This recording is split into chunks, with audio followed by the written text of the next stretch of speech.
What's up guys, welcome to Daily Dose of Reddit. This is your host, Zach, and today's subreddit is r/PettyRevenge. This story's called, My Aunt Talks Crap About My Family and I Make Her Think She's Going to Be Paralyzed Forever. I never told anyone this until now, so I just want to share this here. My aunt is a big Karen, so we'll just call her Karen. She feels so entitled to everything. She gossips around, backstabs everyone, and used to physically abuse her children. Not anymore since all her children are adults and have moved out. She still verbally abuses them though. Anyway, I am now an anesthesiologist. Karen just so happens to need surgery, and she wanted me to give her anesthesia. I don't know about other doctors, but in our country, we'd sort of avoid doing any procedure on a family member. This is so that if complications occur, you're free of guilt. So I told her I'd recommend someone else, but she insisted that I do it so that she doesn't have to pay for my professional fee.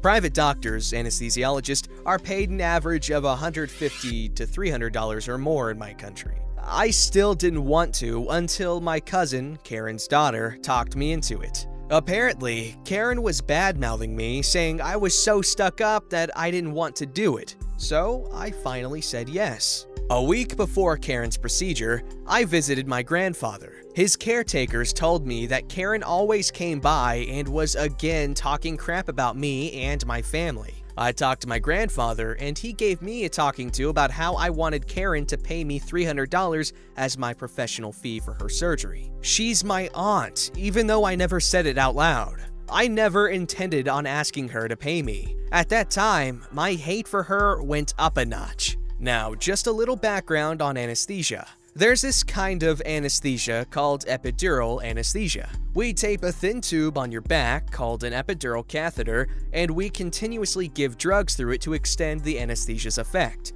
It numbs half of your body from the chest down to your feet, so you can't move or feel the lower half of your body. The average time for this anesthesia is about 2 to 3 hours, but we can extend it for as long as we want. The other good thing about this is we can give pain medications through the catheter for better pain relief. So before the procedure, I tell Karen I'll be giving her epidural anesthesia and explain that she won't be able to move her lower half of her body for 2 to 3 hours. I also explain a very rare complication where she won't be able to move her legs at all, even after the anesthesia loses its effect. Basically, she can get paralyzed for months or years or forever. So the operation was a success, and we move her to the recovery room. I told her I'll check up on her every hour or so until she's ready to move back to her own room. Basically, we wait for the anesthesia to wear off. We usually know this when patients can raise their legs without problems. I go back into the operating room for other patients needing to be put under.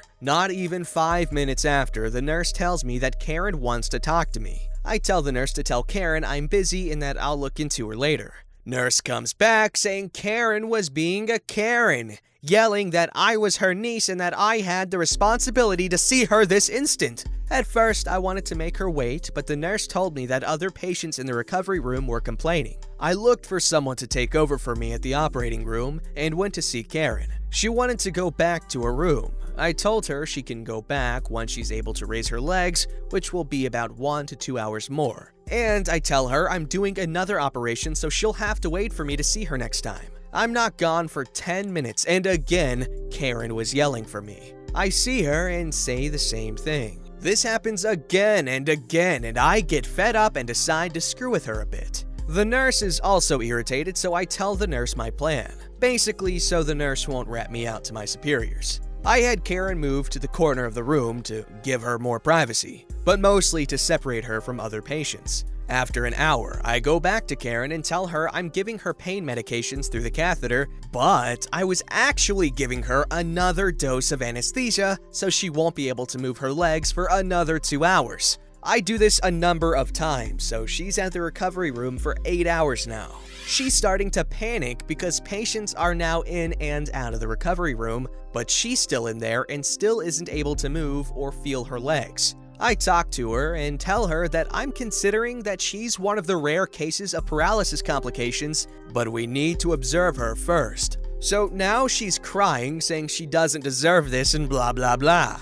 I reassure her, but still continue to give her anesthesia doses. I tell Karen that she'll need to get tests if she still can't move her legs. This is to confirm if it's because of the anesthesia. She's crying again and is threatening to sue me. I told her that she's signed a consent form before the procedure stating that she understood and accepted the risks and complications of the anesthesia, so she can't sue me. I was on 24-hour duty, so this is okay for me since I'll be spending the night in the operating room anyway. I do this all night until the morning before my shift ends. I wake up and see her still crying, and this time, I didn't give her another dose of anesthesia. I figured she'd had enough. After an hour, she was able to raise her legs and we move her back to her room. Not much of a revenge, but I hope she reflected on her life while being paralyzed. Man, I didn't realize anesthesiologists can freaking play God up in here. That's kind of like those stories of people dying and then they're not allowed to move on until they fix stuff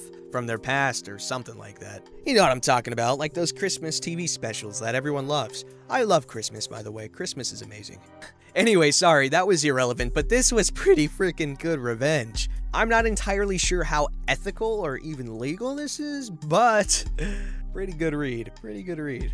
This story's called Won't Lock the Door to the Room, Enjoy Having It Empty. So this was a few years ago during my freshman year in college. I had worked hard in high school to save up enough cash to buy 2 TVs, a PS4, speakers, kitchen utensils and plates, a futon, and a few other smaller items. The college I went to had suite-style living, where each roommate got his own individual room. There were 4 of us, so we had 4 rooms, 2 bathrooms, a small kitchen, and a great room or main room. Since I was the first one who moved in, I got unpacked and settled in, making sure to leave plenty of room for everyone to unpack and claim space in the bathrooms and other common areas. I set up one TV, the larger one, in the great room with my PS4 so we could all enjoy it. And I put all my utensils and plates in the kitchen so we could use those as well. I didn't mind sharing my stuff up to this point since I like to share and put my faith in others.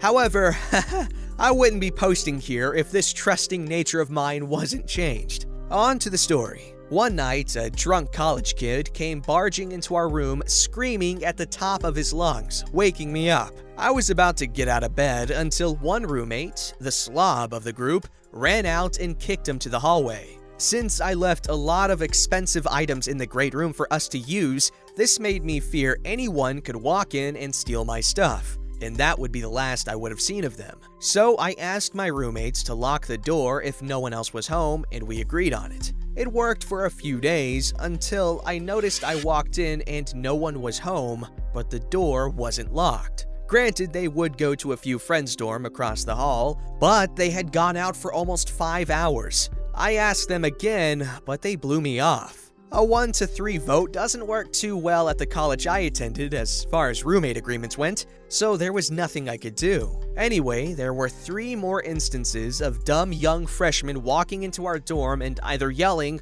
or passing out on our couch with just the TV on and nothing on it. The straw that broke the camel's back was when I noticed my dishes I was sharing were in the trash, along with some stainless steel utensils. As I looked around, I also saw one of the 4 controllers I had was smashed and under the couch, and my remote was totally lost. Never knew what happened to it after all these years. I finally asked them once more to lock the door and tried to respect my things I shared with them, but they blew me off and said, "It's not like you use them. It's basically ours anyway." With this, I got petty, and I mean petty.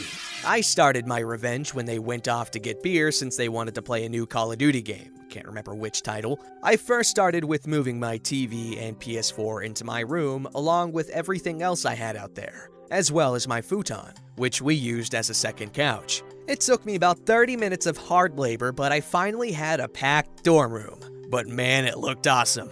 But that's my petty part. Time for the revenge. After another 20 minutes, they returned with a whole group and they were stoked to play the new Call of Duty. Until they noticed the entire great room empty, save for the couch and TV stand. I decided to leave before they got back, but I was receiving calls and texts for almost an hour asking where I was and where all the stuff went. I decided to keep quiet and allow them to embarrass themselves in front of their friends. Not only that, but they confronted me on a few occasions to get me to surrender my items, or else they'd have to pay for new ones out of pocket. None of them worked and sponged off all the snacks I bought for myself, which were now safe under my bed. I merely said, "Oh, sorry, but they are now locked behind my room, since that's the only door that is locked in this whole place. I told you, I won't share it if it isn't behind a locked room, but now it is." They were very unhappy and spent way more than I did on my items, since I got go back to school sales and work discounts on all my items. I probably paid nearly $1,400 on everything I bought, and they paid nearly $2,100 to get back everything I had shared, and they had to split it all up at the end of the school year. I can say one thing for certain. It is fun to see 3 guys fight over a PS4 and a large TV, since they all chipped in to pay for them. Anyways, that's my petty revenge in the first post under this thread. Hope you enjoyed the read. Edit! Wow, I had no idea I would get so many upvotes and want to answer some questions. I've seen a lot of you saying I should have played dumb when they were asking about my stuff disappearing, which they honestly thought they were entitled to anyway. I was pretty quiet as a freshman and I used to hate confrontation, and one roommate was a bit of a thug with some thug-like friends. And I honestly had no intention of getting involved with that. But they were indeed moochers, and I have a plethora of more stories about them. Not revenge, but more of how they left the place and how I was more like a housekeeper rather than a roommate since I hate dirty rooms. A little bit of a neat freak, I know. Every single roommate story I've ever read has always been a bad one, so I want y'all in the comments below to prove to me that not all roommates are bad and you can have some good ones. And if I ever potentially need a roommate, then you can prove to me there's a chance I can find a good one that's not nasty and thievy and inconsiderate, just all these people. This story's called, Maybe the Customer Is Always Right. I found this sub because of my boy r/. Hi Hugo! So I think this belongs here. I used to work at a place that sold burgers and ice cream. I quit because the manager had a favoritism problem, but that's a different story. I was a cook and our restaurant was unique in the fact that the kitchen was openly visible to the customers, as we had a big counter that we called out people's orders and delivered food at. This was a magnet for entitled people. Let's just say no one came back to the counter to compliment the food. People would complain about the food to my face often. One day, after a couple of months of starting work, an older couple came in and ordered a single order of small cheese curds. Technically, we were supposed to level off a small measuring cup of curds before cooking them, but I found the small cup for curds way too small, so I usually just eyeballed it. I saw this couple had only ordered a small to split between the two of them, so I, being a nice, benevolent minimum wage burger flipper, gave them some extra. I called the couple's number and they came to the counter. The lady, who will be called Karen, looked at the basket of curds like it was something vile and said, "Is this the small size?" I explained to her that it wasn't quite a large, but I did top her off with a little extra. Karen looked at me like I had spit in the food and said, "Actually, we would like this to go now." Like she didn't want to be in the restaurant anymore. I put the food in a to-go bag, and as the couple was leaving, she sneered at me, her voice oozing sarcasm. "Have a great night." I told my coworker what happened and that I was confused. He told me that sometimes people get offended when given more food than they ordered, like they were being pitied or something. I shrugged it off and continued work as usual. Enter the petty revenge. A few months later, I was working a late shift when I saw a single order of cheese curds pop up on the screen. I looked into the dining area and, sure enough, it was the same couple. So I did what any good employee would do. I filled the order, I took the measuring cup and scooped the curds in, and then proceeded to level it off perfectly. I took extra care in making sure that it was exactly a small cheese curds. Once cooked, they were only 7 cheese curds to split between 2 people. I called out the order number and gave them the tray with my best smile. "Enjoy!" The couple looked at the pitiful amount of curds in the basket. Karen gave a sheepish, "Thanks," and they took the tray to a table. I watched for the next few minutes as the couple finished the tray very quickly, and just sort of sat there for a while after. I giggled to myself the whole time. I know that it's not that glamorous or interesting, but I think it was pretty petty, and it felt good to stand up for myself a bit. After all, the customer is always right. That's a cute story. Like, haha, I'll give you exactly what you ordered. It's cute. It's cute. OP Redditor person, you're cute. Alright, this story's called Sent My Neighbor a Glitter Bomb Because He Was a Richard Head to Me. I teach kids online, so naturally I have to be on the phone or video chatting with them. I'm working one day and my neighbor decides to start blasting music and I instantly can't hear my student anymore. So I go outside to ask him to turn it down. He has a speaker on his front step just cranked all the way up. Here's how the exchange went. Excuse me, can you turn down your music? I'm on the phone with a student and your music is a little loud. Him, surly, right off the bat. So, I'm on the phone. I can't hear my student. So, I'm trying to do my job. I'm working. So can you please turn your music down? Yeah, I'm freaking doing it. Get back to your house. He was confrontational and angry from the second I started talking and clearly had no intention of turning it down, so I just walked away, and as I'm walking away, he was like, "You want to do it like that? I'll freaking do it like that." I was just so baffled that this guy would be such a butthole for literally no reason immediately. I'm trying to do my goddamn job and he hurt my feelings, so screw that guy. I mailed him a homemade glitter bomb. I folded it up and glued the edges so he'll have to pull it open and the glitter will explode everywhere.